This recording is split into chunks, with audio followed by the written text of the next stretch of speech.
хочу рассказать о таком процессе, как чихание.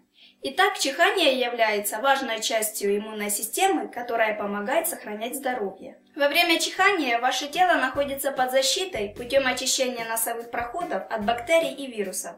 Когда мозг получает сигнал о том, что что-то попало в нос, активируется центр чихания в мозге. Ваши горло, глаза и рот закрываются, а мускулы грудной клетки сжимаются. В результате воздух вместе со слюной и слизью выталкивается из носа и ротовой области. И вот вы чихнули. Как оказывается, мы чихаем с огромной скоростью, около 160 км в час. Прикинь? При этом воздух выбрасывается около 100 тысяч микробов. Если периодически чихать, не прикрывая нос и рот ладонью в общественных маленьких помещениях, то можно передать свои микробы более чем 150 людям, которые вас окружают. А вы знали, что выщипывание бровей провоцирует чихание? Солнце может заставить вас чихать. Яркий солнечный свет заставляет одного из 3 людей чихать.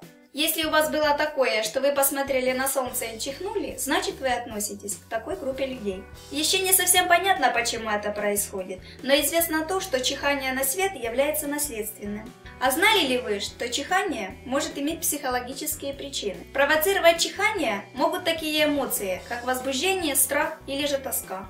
В 2008 году в ходе исследований стало известно, что мысли о сексе могут также вызвать неконтролируемое чихание. Так что если возле вас кто-то чихает, задумайтесь, а не думает ли он об этом.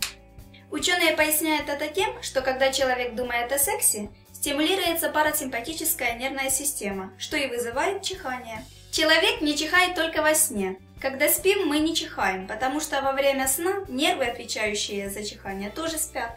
Не пытайтесь сдерживать чихание, закрывая, к примеру, нос, потому что это может привести к разрыву барабанной перепонки. Так что, дорогие мои, чихайте на здоровье, так как это не только полезно, но и жизненно необходимо. Пишите в своих комментариях все, что вы думаете по этому поводу. С вами была Виктория. До встречи. Человек не спит только во время чихания. Не пытайтесь сдерживать дыхание.